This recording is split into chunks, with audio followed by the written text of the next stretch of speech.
Dans l'histoire de la guerre, un seul homme peut parfois infliger plus de chaos qu'une division entière. Via un simple message radio ou des coordonnées partagées, l'armée ukrainienne a découvert un trésor inestimable. Sur les terres poussiéreuses du Donbass, ce trésor n'était ni de l'or, ni du pétrole, ni des bijoux. C'était un soldat russe, relayant, mètre après mètre, les coordonnées secrètes de sa propre unité d'élite. Ces informations transmises à l'artillerie ukrainienne ont pulvérisé 150 de ses camarades en une frappe. Ce n'est pas qu'une histoire d'espionnage, c'est la preuve qu'une armée aux artères tranchées se vide de son sang. La camaraderie a pourri.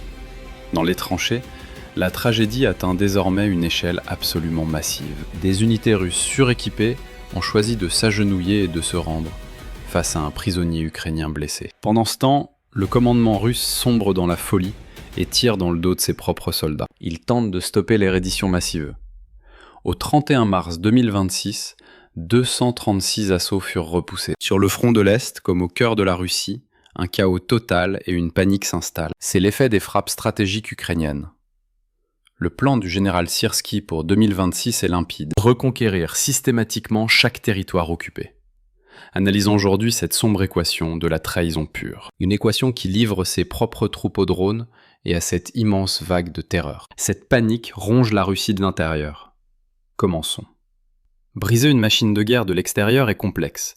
Cela demande du temps et des munitions, mais l'éroder de l'intérieur est bien plus efficace. Transformer un soldat allié en cible vivante est plus puissant que des milliers de chars d'assaut. Le renseignement ukrainien a déniché son plus grand trésor opérationnel dans une tranchée poussiéreuse du Donbass. Un soldat russe a fuité les coordonnées exactes du bâtiment où son unité était regroupée. Il a aussi livré l'emplacement du dépôt de munitions.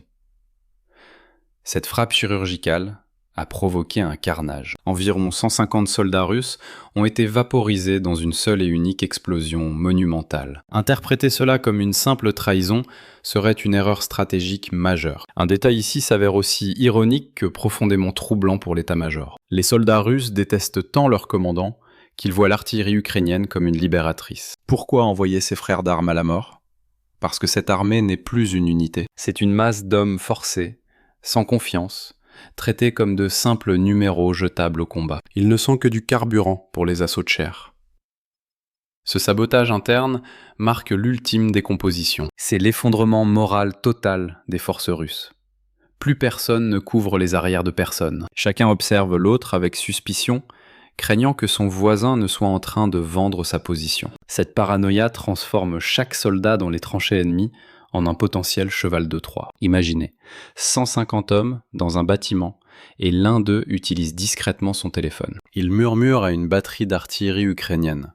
Nous sommes ici, juste là. Frappez-nous, exactement à ces coordonnées précises, maintenant. C'est la plus grande dévastation psychologique qu'une armée puisse subir sur le terrain. Cela sonne la fin d'un commandement efficace et du contrôle sur le champ de bataille. Quand la confiance s'évapore, la machine de guerre se grippe et s'arrête brusquement. Les lignes défensives russes font face à une menace invincible face aux mines ou aux tranchées. Ils affrontent l'ennemi tapis dans leur propre rang.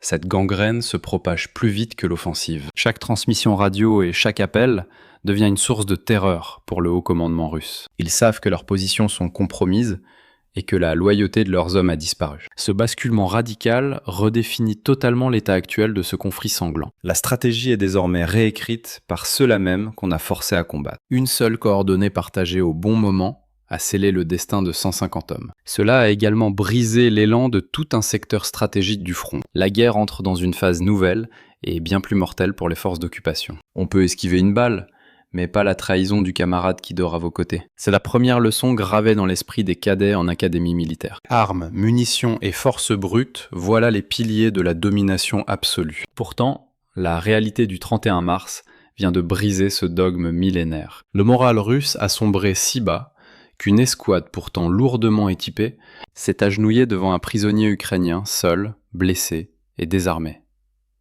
C'est la vérité.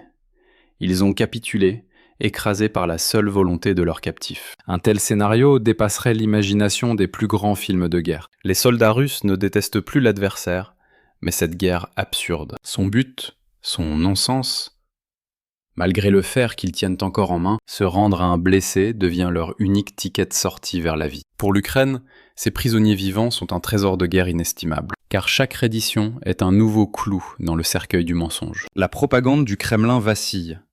Une armée peut manquer de munitions, manquer de vivres, mais quand l'âme du guerrier s'éteint pour de bon, un prisonnier blessé devient un conquérant. Alors, pourquoi renoncent-ils tous ? Parce que la fraternité s'est évaporée dans l'enfer glacial des tranchées. Leur propre chef les enchaîne aux arbres et les affame comme des bêtes. Un ennemi agonisant semble alors plus humain que leurs propres officiers supérieurs. C'est ici que surgit le paradoxe le plus glaçant et étrange de ce conflit. La mathématique de la guerre et ses rituels sont désormais purement numériques. Autrefois, un simple drapeau blanc ou une main levée suffisait pour demander grâce. Désormais, votre salut dépend d'un drone, d'un jeu d'hélices et d'une batterie. Se rendre à un engin volant est devenu une nouvelle procédure standard. Les drones ukrainiens guident ces hommes comme des chiens de berger électroniques. Ils les mènent vers la sécurité. Ce n'est pas qu'un simple succès militaire, c'est une humiliation technologique totale qui frappe le commandement de Moscou. Cette situation sans précédent a plongé les rangs ennemis dans une hystérie collective. La discipline de fer du Kremlin a volé en éclats face à ces images, à tel point que 5 soldats russes tentant de se rendre ont été abattus. Leurs propres unités à l'arrière ont tiré dans le dos de ces hommes. C'est la preuve ultime et douloureuse qu'une armée a perdu tout contrôle. Ils ne maintiennent plus l'ordre que par la terreur la plus brute. Souvenez-vous de 1917. Quand l'histoire se répétait déjà. L'armée russe se décomposait de l'intérieur durant la Première Guerre mondiale. Les officiers ne pouvaient plus empêcher les hommes de fuir les tranchées maudites. Aujourd'hui, ils sont tout aussi impuissants face à la technologie moderne. Ils exécutent leurs fantassins, mais les drones enregistrent chaque crime dans le ciel. Ces images de trahison circulent et une pensée interdite surgit chez les soldats. Faut-il livrer nos positions ?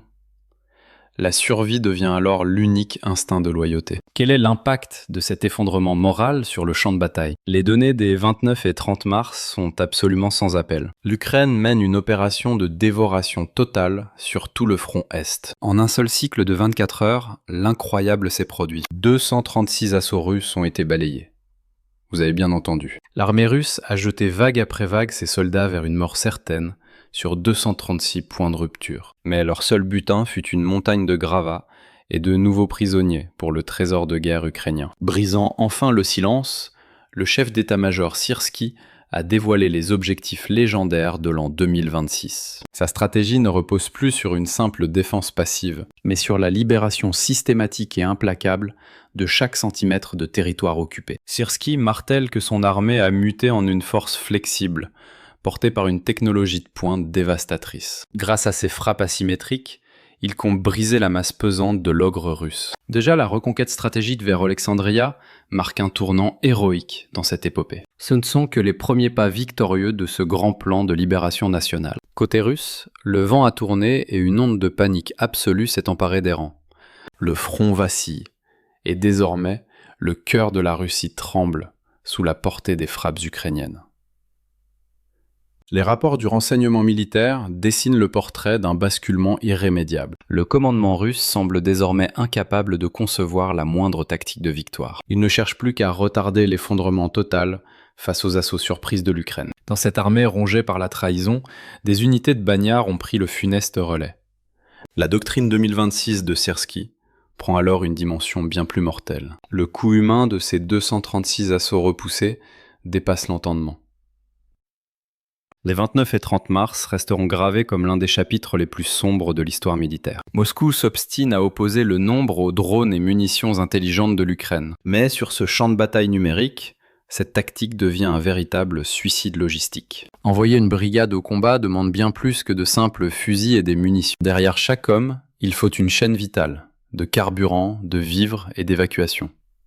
Quand l'Ukraine frappe dans la profondeur pour briser ce lien, l'assaut s'écroule instantanément. Ce 236e assaut désespéré n'est qu'une vaine tentative de survie. Des hommes affamés et sans munitions sont envoyés à l'abattoir pour l'honneur. En stratégie militaire, nous appelons cela l'élan logistique négatif. Plus vous poussez de troupes en avant, plus vos pertes explosent de manière géométrique. Le vide laissé derrière devient un gouffre impossible à combler. La terreur de Moscou ne vient pas seulement des pertes humaines, mais du fracas des machines. Le rouage logistique est désormais brisé au-delà de toute réparation possible. Scellons cette vérité par une leçon d'histoire frappante. En 1812, l'armée de Napoléon fut terrassée par la logistique, pas par le fer. Son empire s'est éteint dans les profondeurs de la Russie. Aujourd'hui, le destin s'inverse. Alors que la Russie s'enfonce en Ukraine, ses propres veines sont tranchées. Les drones ukrainiens sectionnent leurs lignes de ravitaillement avec une précision chirurgicale. C'est cette réalité brutale qui pousse les soldats russes à trahir leurs propres coordonnées. Ils mendient désespérément du pain et des balles qui n'arriveront jamais de l'arrière. On peut remplacer des munitions ou réparer des chars d'acier. Mais une fois que le poison de la suspicion s'installe, aucun remède ne peut l'arrêter. La fuite ayant mené au massacre de 150 soldats a déclenché une chasse aux sorcières. Cette paranoïa dévorante s'est désormais infiltrée jusqu'aux plus hauts quartiers généraux russes. Chaque officier voit désormais son subordonné comme un espion potentiel au moindre geste. En coupant les communications par peur, ils brisent eux-mêmes la coordination de leurs troupes. Le véritable trésor de guerre de l'Ukraine, c'est cette méfiance viscérale. C'est ce venin du doute que la Russie cultive désormais contre elle-même. L'ombre des périodes les plus sombres de l'histoire plane à nouveau. Comme sous l'ère stalinienne, l'armée est paralysée par la paranoïa des généraux. Aujourd'hui, les délateurs de l'ère numérique dévorent l'armée russe de l'intérieur. L'offensive ukrainienne ne se limite plus à la simple reconquête territoriale. Elle brise ce qu'il reste de discipline par une pression psychologique totale. Pourquoi 236 attaques ont-elles échoué si misérablement ? La réponse se trouve dans l'esprit du soldat terré dans sa tranchée. Mon propre commandant cherche-t-il à m'envoyer vers une mort certaine ? Mon camarade est-il en train de vendre ma position exacte à l'ennemi ? Ce doute empoisonné est plus dévastateur que des milliers de missiles russes. Pour 2026, le plan de Syrski change radicalement la donne. C'est une stratégie pour démanteler la machine de guerre, rouage par rouage. Les succès vers Oleksandrivsk prouvent la supériorité de cette tactique chirurgicale. Syrski privilégie désormais la paralysie ciblée à la domination de zones classiques. L'Ukraine ne se jette plus aveuglément contre les forteresses d'acier ennemies. Elle frappe le maillon faible. La méfiance absolue entre les hommes. Cette fuite de coordonnées, véritable mine d'or pour le renseignement ukrainien, c'est le Kiev ne se contente plus de promettre la mort aux envahisseurs russes. Elle leur offre la survie via des applications de reddition et des drones. Ce corridor numérique rend les plans russes de 2026 caducs. Connaître le plan de ton ennemi te permet encore de lutter. Mais quand l'ennemi manipule la peur dans ton propre cœur, tu as perdu. La doctrine de nettoyage de Syrski ne vise pas seulement le terrain. Elle cherche à vaincre l'adversaire directement dans l'esprit de ses propres soldats. L'effondrement du front finit inévitablement par fracturer l'arrière du pays. La société russe se réveille face à une réalité brutale et amère. La victoire promise est remplacée par des soldats enchaînés et des trahisons. Selon les données officielles, un vent de panique souffle désormais sur Moscou. Les demandes de services civils alternatifs battent tous les records historiques. La jeunesse réalise que ces tranchées sont des couloirs de la mort. Cette résistance silencieuse est devenue la terreur ultime pour le Kremlin. Car sans sang neuf pour alimenter le front, tout l'édifice s'écroule. Impossible de maintenir une telle structure sans une volonté nationale d'acier. Un soldat enchaîné ne combattra jamais. Un délateur vous anéantira totalement. Les familles tentent tout pour soustraire leurs enfants à ce hachoir humain. Ce rejet social explique l'échec de ces 236 assauts frontaux. On ne forge pas une armée avec une société dont l'esprit est brisé. Arrêtons-nous un instant sur cette tragédie humaine aux conséquences mondiales. Un drame qui bouleversera les intellectuels de plus de 45 ans. Ce soldat, livrant 150 des siens à une mort atroce, il incarne l'échec total de l'humanité au cœur de la guerre moderne. Comment un homme peut-il être consumé par une telle haine intérieure ? C'est la preuve que ce système militaire n'est qu'un immense bagne à ciel ouvert. L'armée russe perd son âme à une vitesse effrayante. C'est cela l'essentiel. Les soldats capitulent face aux drones et robots, jetant les mythes héroïques du XXIe siècle aux oubliettes. Le héros moderne n'est plus celui qui se sacrifie jusqu'à sa dernière cartouche. C'est l'homme qui, fuyant ce broyeur de chair insensé, suit une machine vers la captivité pour survivre. Nous ne parlons pas ici d'une simple défaite militaire. C'est le naufrage, soldat par soldat, du fantasme de la Grande Russie, dans la boue des tranchées. En résumé, le trésor découvert par l'Ukraine dépasse de loin quelques coordonnées fuitées par un déserteur. Ce trésor prouve que le rouleau compresseur russe a cessé d'être un point unique et coordonné. La machine a sombré dans un chaos où chacun sacrifie l'autre pour sauver sa peau ou se venger. Ce soldat guidant l'artillerie contre sa propre unité est l'aveu le plus cinglant de ce désastre. Cette trahison révèle pourquoi la Russie a déjà perdu cette guerre sur le plan stratégique. La stratégie 2026 de Syrski transforme cet effondrement mental en une victoire finale. Des robots se rendant aux drones, aux escouades d'élite, s'agenouillant devant des captifs blessés. Sur le front, l'illusion de puissance russe est mise en pièces par ses propres troupes désillusionnées. Les guerres prennent toujours racine au creux des tranchées, mais elles s'achèvent quand la volonté, la confiance et la logistique finissent par s'évaporer. Nous continuerons d'analyser ces débâcles surréalistes, ces trahisons numériques et la doctrine 2026. Nous décryptons la terrifiante doctrine d'annihilation de Syrski avec la plus grande rigueur. N'oubliez pas de vous abonner à notre chaîne pour ne rien manquer. Activez les notifications et plongez avec nous dans les coulisses de ce conflit colossal. Alors, qu'en pensez-vous vraiment? Dans une armée où les soldats vendent les positions de leur propre unité, combien de temps une telle force peut-elle encore prétendre être digne de confiance? Est-ce un simple cas isolé de trahison individuelle? Ou assistons-nous aux premières secousses d'un effondrement systémique total? J'attends vos analyses militaires et géopolitiques avec impatience dans les commentaires ci-dessous. Ici Charlie, pour toute l'équipe de Monsieur Géopol. Restez prudents.